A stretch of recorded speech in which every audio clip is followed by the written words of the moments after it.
Chapter number 2 lakh की चूड़ियाँ। लाख लाख क्या होता है यहाँ पर? जैसे कि चूड़ियों की बात की गई है कि लाख से बनी चूड़ियाँ।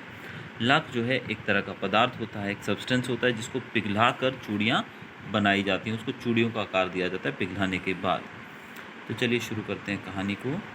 सारे गांव में बदलू मुझे सबसे अच्छा आदमी लगता था, क्योंकि वह मुझे सुंदर सुंदर लाख की गोलियां बनाकर देता था। मुझे अपने मामा के गांव जाने का सबसे बड़ा चाव यही था कि जब मैं वहां से लौटता था तो मेरे पास ढेर सारी गोलियां होती, रंग बिरंगी गोलियां जो किसी भी बच्चे का मन मोह लें। तो यहाँ पर बालक जो है जिसकी यहाँ बात की गई है वो बोल रहा है कि उसको सारे गांव के अंदर बदलू नामक जो व्यक्ति था वही अच्छा लगता था। नाम क्या है आदमी का? बदलू। वो क्यों अच्छा लगता था? क्योंकि वो सुंदर सुंदर लाख की गोलियां बनाकर उसे देता था। और लेखक यानी कि यहाँ जो बच्चे की बात की गई है, वो जब भी अपने मामा के गांव जाता था तो उसको सबसे ज़्यादा वहाँ जाने का चाव यानी कि जो उत्सुकता जो रहती थी वो इसी कारण से रहती थी, क्योंकि जब वो वहाँ जाता तो बदलू से बहुत सारी गोलियां बनाकर देता था। और किसी भी बच्चे के लिए रंग बिरंगी गोलियां जो हैं वो बहुत ही मनमोहक होती हैं। तो जब ये बच्चा लेखक जब वहाँ से अपने गांव लौटता था वापस अपने मामा के गांव से, तब इसके पास बहुत सारी तरह तरह की रंग बिरंगी गोलियां होती थी। वैसे तो मेरे मामा के गांव का होने के कारण मुझे बदलू को बदलू मामा कहना चाहिए था, परंतु मैं उसे बदलू मामा न कहकर बदलू काका कहा करता था, जैसा कि गांव के सभी बच्चे उसे कहा करते थे। बदलू का मकान कुछ ऊंचे पर बना था। मकान के सामने बड़ा सा सहन था जिसमें एक पुराना नीम का वृक्ष लगा था। उसी के नीचे बैठकर बदलू अपना काम किया करता था। बगल में भट्टी दहकती रहती थी जिसमें वह लाख पिघलाया करता था। सामने एक लकड़ी की चौखट पड़ी रहती थी जिस पर लाख के मुलायम होने पर वह उसे सलाख के समान पतला करके चूड़ी का आकार देता था। तो यहाँ पर लेखक बताते हैं कि वो अपने मामा के गांव जाते थे तो वहाँ पर उनको बदलू जो है वो मिलता था, वो उसको गोलियां बनाकर देता था। लेकिन वैसे तो जो हमारे मामा के गांव जब हम जाते हैं तो मामा के गांव के जितने भी लोग हैं वो उनको हम मामा ही कहते हैं वैसे तो। लेकिन यहाँ पर लेखक बता रहे हैं कि वो उन्हें मामा नहीं कहते थे बदलू को बदलू काका कहकर बुलाते थे, क्योंकि गाँव के जो बाकी बच्चे थे वो भी उन्हें बदलू काका कहकर बुलाते थे, इसलिए वो भी उन्हें बदलू काका ही कहने लगे। बदलू का मकान जो था वो थोड़ा ऊंचाई पर था और काफ़ी बड़ा मकान था। उसमें काफ़ी बड़ा सा आंगन था जिसमें एक नीम का पेड़ लगा हुआ था, जिसके नीचे बैठकर बदलू जो था वो लाख की चूड़ियाँ बनाया करता था। और बाजू में उनके पास ही में एक भट्टी मतलब एक फर्नेस बोल सकते हैं जिसको हम इंग्लिश में, जिसमें चीज़ों को गर्म करके पिघलाने का काम किया जाता है। तो बदलू जो था वो उस भट्टी में लाख को पिघलाया करता था और फिर उसे सामने एक लकड़ी की चौखट पड़ी रहती थी उसके सामने, और उस चौखट पर वो रखकर लाख के मुलायम होने का इंतज़ार करता था। और जैसे ही लाख मुलायम हो जाती थी तो वो उसे सलाख के समान पतला करके चूड़ी का आकार दे देता था, यानी कि एकदम पतला करके उसको चूड़ी का आकार दे दिया जाता था और फिर वो ठंडा होकर जम जाता था और एकदम हार्ड हो जाता था। पास में 4-6 विभिन्न आकार की बेलननुमा मुंगेरियाँ रखी रहती, जो आगे से कुछ पतली और पीछे से मोटी होती। लाख की चूड़ी का आकार देकर वह उन्हें मुंगेरियों पर चढ़ाकर गोल और चिकना बनाता और तब एक एक करके पूरे हाथ की चूड़ियाँ बना चुकने के पश्चात वह उन पर रंग करता। तो जैसा कि यहाँ पर तस्वीर, ये जो फोटो दी गई है, पिक्चर दी, इसमें आप देख रहे हैं बदलू के हाथ में एक लंबा सा एक डंडा एक प्रकार का है। और ये जो डंडा है आप छोटा सा देख रहे हो, गोल बेलन के आकार का, जैसा बेलन कैसा होता है हमारा गोल, उसी आकार का ये है। और ये जो होता था ये एक तरफ से काफ़ी पतला होता था और जैसे हम दूसरी तरफ जाते हैं तो उसकी मोटाई बढ़ती रहती है, क्योंकि एक तरफ से उसको जो गोल जो चूड़ी है उसको चढ़ाया जाता था उसके ऊपर, फिर उसको थोड़ा आगे धकेलने से उसका आकार जो था बढ़ता था। तो बदलू इस प्रकार उसे वो बनाता था उससे चूड़ियाँ। अब बेलन नुमा जो है, बेलन के आकार का, बेलन नुमा मतलब यहाँ पर बेलन के आकार का, उसको कहा गया है यहाँ पर मुंगेरियाँ। तो आपको ये शब्द याद रखना है, मुंगेरियाँ मतलब वो एक छोटा सा बेलन आकार का डंडा जिस पर चूड़ियाँ बनाई जाती। तो बदलू जो था वो चूड़ियाँ बनाने के बाद उसके ऊपर रंग बिरंगे रंग भर देता था और वो बहुत ही सुंदर दिखती थी। बदलू यह कार्य सदा ही एक मचिए पर बैठकर किया करता था जो बहुत ही पुरानी थी। बगल में ही उसका हुक्का रखा रहता था जिसे वह बीच बीच में पीता रहता। गांव में मेरा दोपहर का समय अधिकतर बदलू के पास बीतता। वह मुझे लल्ला कहा करता था और मेरे पहुंचते ही मेरे लिए तुरंत एक मच्छियाँ मंगा देता। मैं घंटों बैठे बैठे उसे इस प्रकार चूड़ियाँ बनाते देखता रहता। लगभग रोज़ ही वह 4-6 जोड़े चूड़ियाँ बनाता। पूरा जोड़ा बना लेने पर वह उसे बेलन पर चढ़ाकर कुछ क्षण चुपचाप देखता रहता, मानो वह बेलन न होकर किसी नववधू की कलाई हो। तो बदलू जो है उसका काम क्या था? वो चूड़ियाँ बनाता था। तो लेखक जो हैं जब उसके गांव जाते थे तो वहाँ पर बदलू जो चूड़ियाँ बनाने का काम करता था वो एक पुरानी मचिया खटिया होती है ना, जिससे कॉट बोलते हैं जिसको इंग्लिश में, तो उस खटिया के ऊपर वो बैठता था। तो उस खटिया के ऊपर बैठकर वो काम करता था और वो खटिया जो थी बहुत ही पुरानी थी। और जब ये बच्चा लेखक जब वहाँ पहुँचता तो तुरंत ही बदलू उसके लिए भी एक खटिया मंगवा देता। और वो लेखक कहते हैं कि मेरा पूरा दोपहर यानी कि आफ्टरनून का जो समय था वो कम्प्लीटली उसको चूड़ियाँ बनाते हुए देखने में ही बीत जाता था। और बदलू जो था वो इन्हें लल्ला कहकर पुकारता था और रोज़ लगभग 4 से 6 जोड़े चूड़ियाँ बनाता था। और जोड़ा पूरा बना लेने पर वो उसे बेलन पर चढ़ाकर कुछ क्षण चुपचाप देखता रहता, यानी कि बेलन के ऊपर चढ़ाने के बाद कुछ समय उसको देखता रहता था।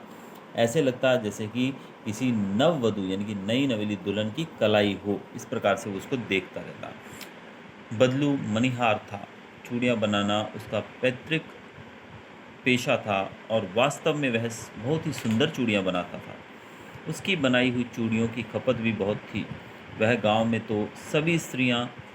में तो सभी स्त्रियां उसकी बनाई हुई चूड़ियाँ पहनती ही थी। आसपास के गांव के लोग भी उससे चूड़ियाँ ले जाते थे, परंतु वह कभी भी चूड़ियों को पैसों से नहीं बेचता था।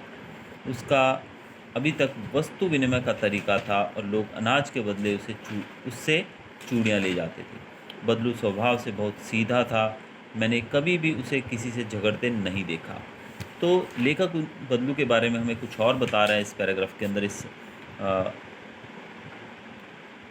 इसमें वो कहते हैं कि बदलू जो था वो बहुत ही शांत किस्म का मनुष्य था, व्यक्ति था।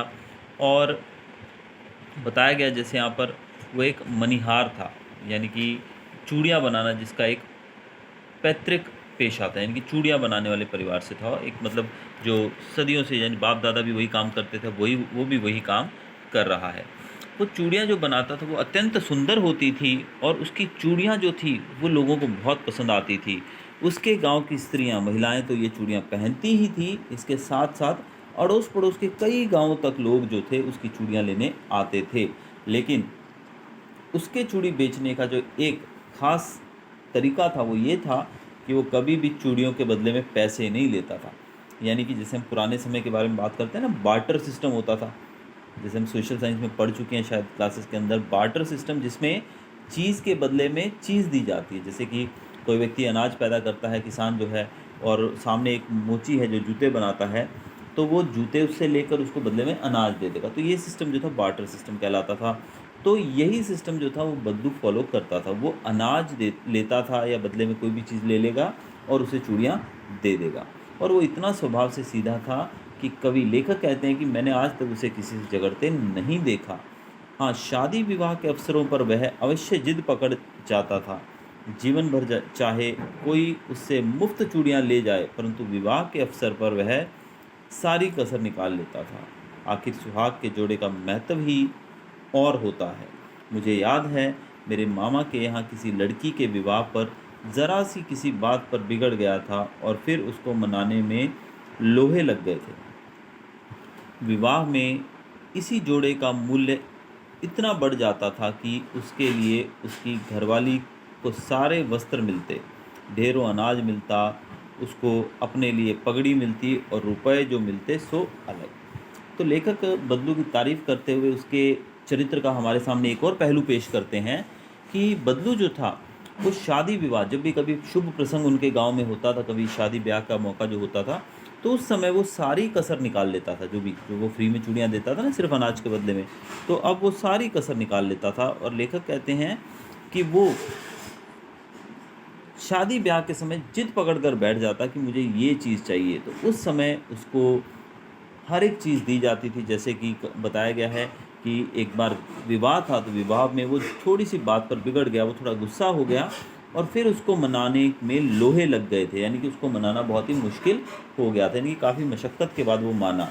क्योंकि विवाह के समय हर एक आदमी अपने घर का माहौल बहुत ही खुशनुमा रखना चाहता है और ऐसे में कोई भी व्यक्ति बुरा मान जाए, कोई भी व्यक्ति नाराज़ हो, ऐसा कोई नहीं चाहेगा। तो बदलू को मनाने में बहुत दिक्कत होती थी अगर ऐसा हो जाता था। और हम जानते ही हैं कि विवाह के समय चूड़ियों का कितना महत्व होता है। तो ऐसे में उस समय चूड़ियों का महत्व इतना ज़्यादा माना जाता है कि उसकी कही हुई हर एक वस्तु उसको दी जाती थी बदलू को, ताकि वो विवाह के जोड़े के साथ चूड़ियाँ जो हैं वो उनको दे दे। और वो जो कीमत उसकी लेता था वो इतनी ज़्यादा होती थी कि उसके घरवाली के, यानी कि बदलू की घरवाली के सारे वस्त्र, कपड़े, फिर अनाज बहुत सारा, और इवन अपने लिए वो पगड़ी भी लेता था। और ये तो कुछ भी नहीं, इसके साथ जो पैसे लेता था वो तो अलग, यानी कि पूरी जो कसर थी वो विवाह के समय निकाल लेता था। यदि संसार में बदलू को किसी बात से चिढ़ थी तो वह थी कांच की चूड़ियों से। यदि किसी भी स्त्री के हाथों में उसे कांच की चूड़ियाँ दिख जाती तो वह अंदर ही अंदर कुड़ उठता और कभी कभी तो 2-4 बातें भी सुना देता। तो बदलू के लिए जो सबसे, अब यहाँ पर पता लग रहा है कि उसको किस बात से उसको बुरा लगता था। तो चिढ़ उसको थी किस बात से, कि अगर वो किसी महिला के हाथ में कांच की चूड़ियाँ देख लेता था तो वो चिढ़ जाता था, और कई बार तो अंदर ही अंदर गुस्सा होता और कई बार तो उस महिला को कुछ 2-4 बातें सुना भी देता था। तो यानी कि बदलू के स्वभाव के बारे में हमें एक और उसका पहलू देखने को मिल रहा है कि कांच की चूड़ियों से उसे काफ़ी नफरत थी। मुझसे तो वह घंटों बातें किया करता, कभी मेरी पढ़ाई के बारे में पूछता, कभी मेरे घर के बारे में, और कभी यूँ ही शहर के जीवन के बारे में।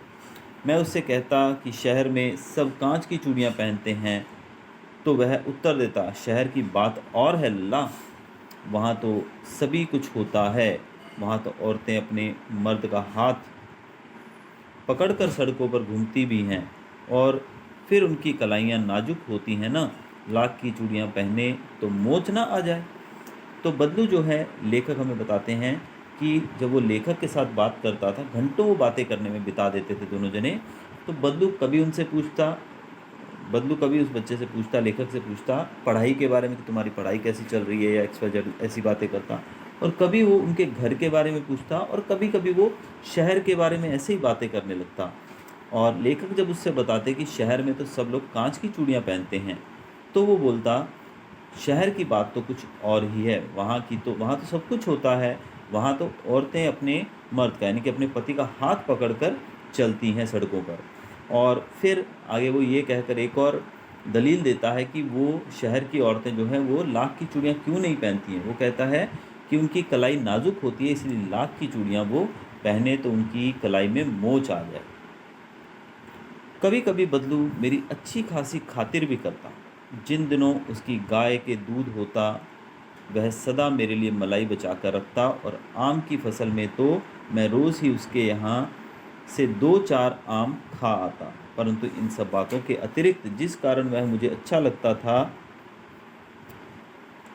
लगता वह यह था कि लगभग रोज़ ही वह मेरे लिए 1-2 गोलियां बना देता। अब यहाँ पर बच्चा, ये जो लेखक हैं जब छोटे थे तब की ये कहानी उनके द्वारा लिखी गई है, तो वो कहते हैं कि बदलू जो था वो इनकी बहुत खातिर करता, बहुत इनकी हॉस्पिटैलिटी वीकेंड से, या फिर उनकी बहुत ही ज़्यादा आवभगत करता था।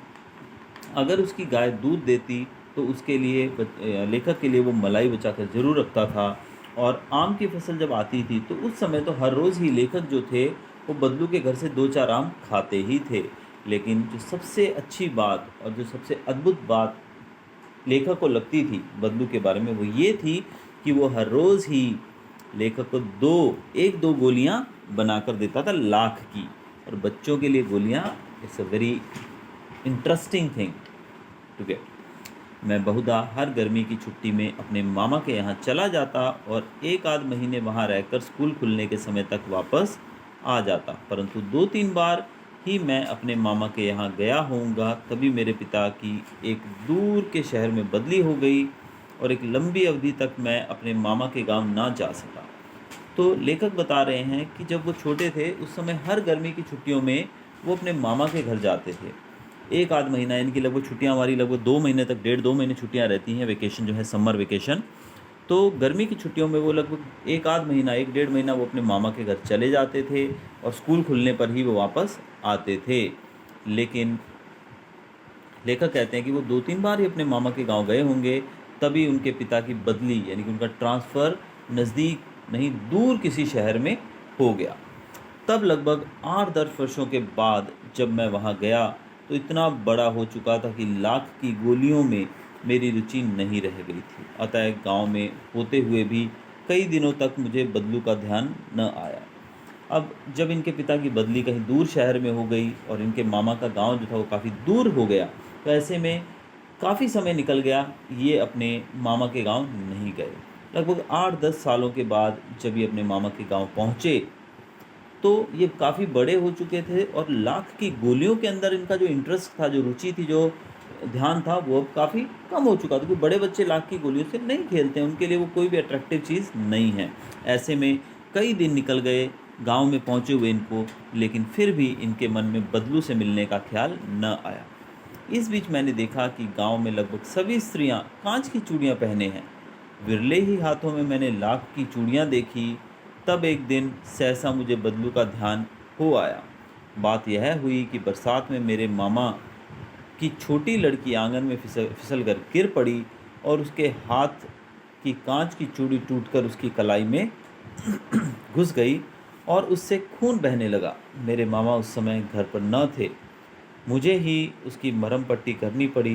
तभी सहसा मुझे बदलू का ध्यान हो आया और मैंने सोचा कि उससे मिल आऊं। अतः शाम को मैं घूमते घूमते उसके घर चला गया। बदलू वहीं चबूतरे पर नीम के नीचे एक खाट पर लेटा था। लेखक आगे बताते हैं कि वो कई दिन अपने गांव में रहे, अपने मामा के गांव में, लेकिन बदलू से मिलने का ख्याल उनके दिमाग में नहीं आया। तभी एक दिन अचानक उनका ध्यान पड़ा, काफ़ी महिलाएं जो उस गांव में थी, पहले वो सब लाख की चूड़ियाँ पहनती थी, अब उनके गांव में ज़्यादातर महिलाएं जो हैं वो कांच की चूड़ियाँ पहने हुए दिखाई दी। ऐसे में लेखक को थोड़ा सा बदलू का ख्याल आया। लेकिन एक दिन जब उनके मामा की बेटी फिसलकर बरसात में गिर पड़ी और कलाई की जो कांच की चूड़ी थी वो टूटकर उसकी कलाई में घुस गई और काफ़ी खून बहने लगा, तो मामा घर पर न होने की वजह से लेखक ने उनकी मरहम पट्टी करी। तब उनको एकदम ध्यान आया बदलू का पूरे तरीके से। तो उसी दिन शाम को वो घूमते घूमते बदलू से मिलने उनके घर चल पड़े और इन्होंने पाया कि बदलू वहीं पर खाट पर लेटा हुआ था, उसी नीम के पेड़ के नीचे। लेखक उनसे मिलकर क्या गुफ्तगू करते हैं, क्या बातचीत होती है, वो देखते हैं। नमस्ते बदलू काका, मैंने कहा। नमस्ते भैया, उसने मेरी नमस्ते का उत्तर दिया और उठकर खाट पर बैठ गया, परंतु उसने मुझे पहचाना नहीं और देर तक मेरी ओर निहारता रहा। लेखक जब वहाँ पहुँचे तो उन्होंने बदलू को एड्रेस किया। बदलू से उन्होंने बदलू को नमस्ते कहा और बदलू ने भी बदले में जवाब दिया और उठकर वो खाट पर बैठ गया। लेकिन लेखक जो थे वो 8-10 साल बाद वहाँ गए थे, तो लहजा उनका पहचान पाना पॉसिबल नहीं था, तो लेखक उनको पहचान नहीं पाए और बदलू लेखक को पहचान नहीं पाया और काफ़ी देर तक वो बदलू जो था वो लेखक को निहारता रहा, देखता रहा। मैं हूँ जनार्दन काका, आपके पास से गोलियां बनवा कर ले जाता था, मैंने अपना परिचय दिया। बदलू फिर भी चुप रहा, मानो वह अपने स्मृति पटल पर अतीत के चित्र उतार रहा हो। और तब वह एकदम बोल पड़ा, आओ आओ लल्ला बैठो, बहुत दिन बाद गांव आए। तो लेखक ने अपना इंट्रोडक्शन दिया। लेखक ने कहा कि मैं जनार्दन हूँ काका, क्योंकि लेखक का असली नाम जनार्दन था। लेकिन इतना कहने के बाद भी, यहाँ तक कि लेखक ने ये भी याद दिलाया कि मैं आपके पास से गोलियां बनवा कर ले जाता था, लेकिन बदलू को कुछ याद नहीं आया और बदलू चुपचाप देखता रहा, मानो कि अपना जो याददाश्त का बोर्ड होता है, जैसे उस पर तलाश रहा हो कि कौन व्यक्ति है। तभी अचानक से बदलू बोल पड़ा, आओ आओ लल्ला बैठो, बहुत दिनों के बाद गांव में आए। तो बदलू के प्रश्न का जवाब देते हुए लेखक कहते हैं, हाँ इधर आना ही नहीं हो सका काका, मैंने चारपाई पर बैठते हुए उत्तर दिया। लेखक चारपाई पर बैठते हुए कहने लगे, इस तरफ आना ही नहीं हो पाया काका। कुछ देर फिर शांति रही। मैंने इधर इधर दृष्टि दौड़ाई, न तो मुझे उसकी मच्छिया ही नज़र आई, न ही भट्टी। कुछ देर शांति से बैठने के बाद लेखक जो थे वो इधर उधर नज़र दौड़ाने लगे। तो वहाँ पर ना ही वो मचिया थी जिस पर वो बैठते थे, और ना ही वो भट्टी थी जिसमें वो लाख को गर्म कर कर पिघलाया करते थे। आजकल काम नहीं करते काका, मैंने पूछा। तो लेखक ये सब देखकर काका से पूछते हैं, बदलू से पूछते हैं कि काका आजकल आप काम नहीं करते हो? नहीं लल्ला, काम तो कई साल से बंद है। मेरी बनाई हुई चूड़ियाँ कोई पूछे तब तो। गांव-गांव में कांच का प्रचार हो गया है। वह कुछ देर चुप रहा, फिर बोला, मशीन युग है ना यह लल्ला, आजकल सब काम मशीन से होता है। खेत भी मशीन से जोते जाते हैं, और फिर जो सुंदरता कांच की चूड़ियों में होती है लाख में कहाँ संभव है। तो लेखक के प्रश्न का उत्तर देते हुए बदलू कहता है कि नहीं लल्ला, काम तो मैंने कई साल पहले बंद कर दिया था। मेरी बनाई हुई कांच की चूड़ियाँ कोई पूछता ही नहीं है उसको, तो मैं किसके लिए चूड़ियाँ बनाऊँ। आजकल तो हर गांव के अंदर कांच की चूड़ियों का ही प्रचार हो रहा है। और फिर से कुछ देर चुप रहने के बाद वो बोलता है, लल्ला ये तो मशीनी युग है ना, ये तो मशीनों से चीज़ें बनाने का युग है, और आजकल तो हर काम मशीनों से होता है। देखो खेतों के अंदर भी जो काम है वो मशीनों से होने लगा है, और जो सुंदरता कांच की चूड़ियों में होती है वो मैं लाख की चूड़ियों में कहाँ ला सकता हूँ। लेकिन कांच बड़ा खतरनाक होता है, बड़ी जल्दी टूट जाता है। मैंने कहा, नाजुक तो फिर होता ही है लल्ला। कहते कहते उसे खांसी आ गई और वह देर तक खांसता रहा। फिर बदलू अपनी बात के बीच में ये भी ऐड करता है कि कांच बहुत खतरनाक होता है, वो जल्दी टूट जाता है। और लेखक कहते हैं, मैंने कहा नाजुक तो फिर होता ही है लल्ला। और तभी बदलू बोलते बोलते खांसने लगता है, और खांसी जो थी वो काफ़ी देर तक उसको आती रहती है। इस कारण से उनकी वार्ता, उनकी जो बातचीत थी यहीं रुक जाती है। मुझे लगा उसे दमा है। अवस्था के साथ साथ उसका शरीर ढल चुका था, उसके हाथों पर और माथे पर नसें उभर आई थी। अब लेखक बड़ा हुआ है तो ऑब्वियसली बदलू काका जो थे वो बूढ़े भी तो हुए होंगे। तो लेखक को उनको खांसते हुए देख लगा कि शायद उन्हें दमा की प्रॉब्लम हो गई। दमा बोलते हैं अस्थमा को, अस्थमा की प्रॉब्लम हो गई है। और अवस्था यानी कि उम्र के साथ साथ उसका शरीर जो था बदलू का ढल चुका था एज के हिसाब से, और उसके माथे पर, उसके हाथों में नसें उभर आई थी, नसें जो हैं वो दिखने लगी थी। जाने कैसे उसने मेरी शंका भांप ली और बोला, दमा नहीं है मुझे, फसली खांसी है, यही महीने 2 महीने से आ रही है, 10-15 दिन में ठीक हो जाएगी। लेखक सोच ही रहे थे कि शायद इसे दमा तो नहीं है। पता नहीं बदलू को कहाँ से ये बात की शंका हो गई, और उसने कहा, दमा नहीं है मुझे, ये तो खांसी है जो महीने 2 महीने से आ रही है, और 15-20 दिन में ही ठीक हो जाएगी। मैं चुप रहा। मुझे लगा उसके अंदर कोई बहुत बड़ी व्यथा छिपी है। मैं देर तक सोचता रहा कि इस मशीन युग ने कितने हाथ काट दिए हैं। कुछ देर फिर शांति रही जो मुझे अच्छी नहीं लगी। लेखक कुछ देर चुप रहे, और उनको ऐसा लगने लगा कि बदलू काका के अंदर कुछ व्यथा है, कोई बहुत बड़ी व्यथा। व्यथा मतलब कोई दर्द, कोई ऐसी कहानी, दुख भरी कहानी उनके अंदर छिपी हुई है। और कुछ देर लेखक सोचते रहे कि ये मशीनों ने, जो मशीनी युग आया है, इसने कितने हाथों को काट दिया है। कितने हाथों को काट देने के से यहाँ पर लेखक का संदर्भ मतलब ये है कि मशीनों के आने से कितने लोग बेरोज़गार हो गए हैं। यानी कि पहले जो काम सारा हाथों से किया जाता था लोगों के द्वारा, आज वो सारा काम मशीनें करती हैं, और वो लोग जो उस काम को करते थे वो बेरोज़गार हो चुके हैं। कुछ देर शांति रही, लेकिन लेखक को शांति अच्छी नहीं लगी। आम की फसल अब कैसी है काका? कुछ देर पश्चात मैंने बात का विषय बदलते हुए पूछा। लेखक ने बात का विषय यानी कि टॉपिक चेंज करते हुए इस टेंस टॉपिक से बाहर निकलते हुए पूछा कि आम की फसल के बारे में बताओ काका। अच्छी है लल्ला, बहुत अच्छी है, उसने लहलहाकर उत्तर दिया और अंदर अपनी बेटी को आवाज़ दी, अरे रज्जो, लल्ला के लिए आम तो ले आ। फिर मेरी ओर मुखातिब होकर बोला, माफ़ करना लल्ला, तुम्हें आम खिलाना भूल गया था। नहीं नहीं काका, आम तो इस साल बहुत खाए, वाह वाह, बिना आम खिलाए कैसे जाने दूँ तुमको। आम की फसल के बारे में पूछते ही बदलू जो था वो जवाब देता है, आम की फसल तो अच्छी है लल्ला, और फिर वो अपनी बेटी को अंदर आवाज़ देता है, बेटी का नाम है रज्जो, और वो बोलता है रज्जो लल्ला के लिए आम लेकर आओ। और फिर वो इनकी तरफ देखता है, लेखक की तरफ देखता है और बोलता है मुझे माफ़ करना लल्ला, मैं तुम्हें आम खिलाना भूल गया था। तो लेखक कहते हैं नहीं नहीं काका, इस साल तो मैंने बहुत आम खाए हैं। तो बदलू कहता है तो तुम्हें बिना आम खाए मैं कैसे जाने दे सकता हूँ। मैं चुप हो गया, मुझे वे दिन याद हो आए जब वह मेरे लिए मलाई बचा कर रखता था। लेखक चुप हो गए और उनको वो दिन याद आने लगे जब बदलू उनके लिए मलाई बचा कर रखा करता था। गाय तो अच्छी है ना काका, मैंने पूछा। गाय कहाँ है लल्ला, 2 साल हुए बेच दी, कहाँ से खिलाता।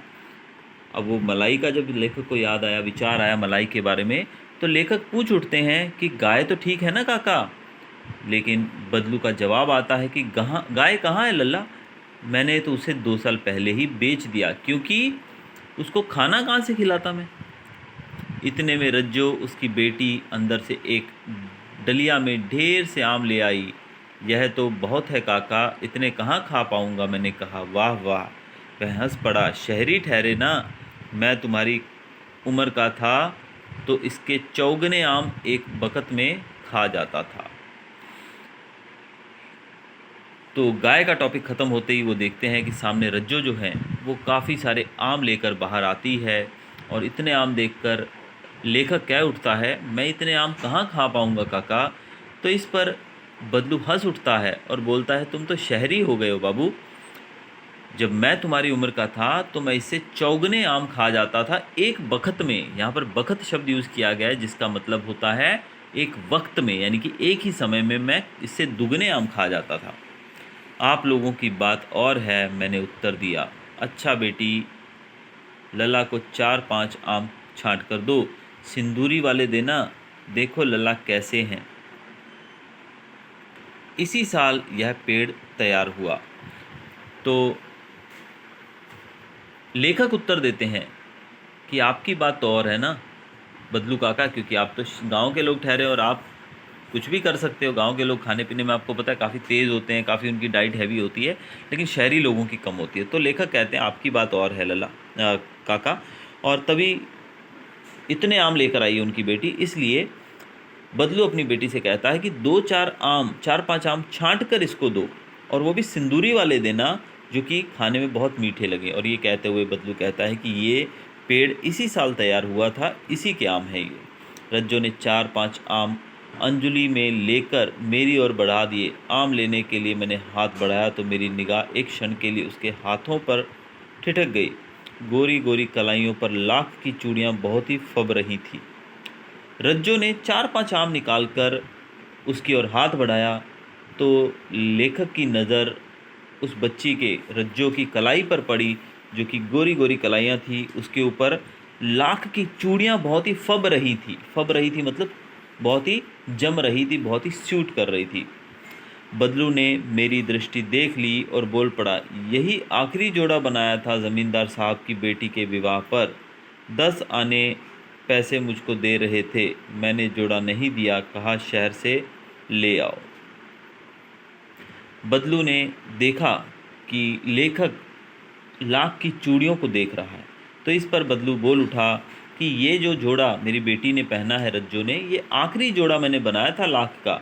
और ज़मींदार साहब की बेटी की जो शादी थी उस पर ज़मींदार साहब मुझे 10 आने देकर ये ख़रीदना चाह रहे थे। ये लाख की चूड़ियाँ जो जोड़ा उन्होंने बनाया था आखिरी, उस जोड़े के लिए ज़मींदार साहब मुझे 10 आने दे रहे थे, लेकिन मैंने 10 आने में ये जोड़ा नहीं बेचा और मैंने उनसे कहा आप शहर से ले आओ। मैंने आम ले लिए और खाकर थोड़ी देर पश्चात चला आया। मुझे प्रसन्नता हुई कि बदलू ने हार कर भी हार नहीं मानी थी। उसका व्यक्तित्व कांच की चूड़ियों जैसा न था कि आसानी से टूट जाए। लेखक ने आम खाए, थोड़ी देर वहाँ बैठा और फिर वो चले गए वहाँ से। लेकिन अंत में लेखक कहते हैं कि मुझे इस बात की बहुत खुशी हुई कि बदलू जो थे उन्होंने हार कर भी हार नहीं मानी थी। उनका व्यक्तित्व, जो चरित्र था बदलू काका का, वो कांच की चूड़ियों जैसा नहीं था जो आसानी से टूट जाए। वो लाख के समान काफ़ी मजबूत था जो आसानी से टूटने वाला नहीं था।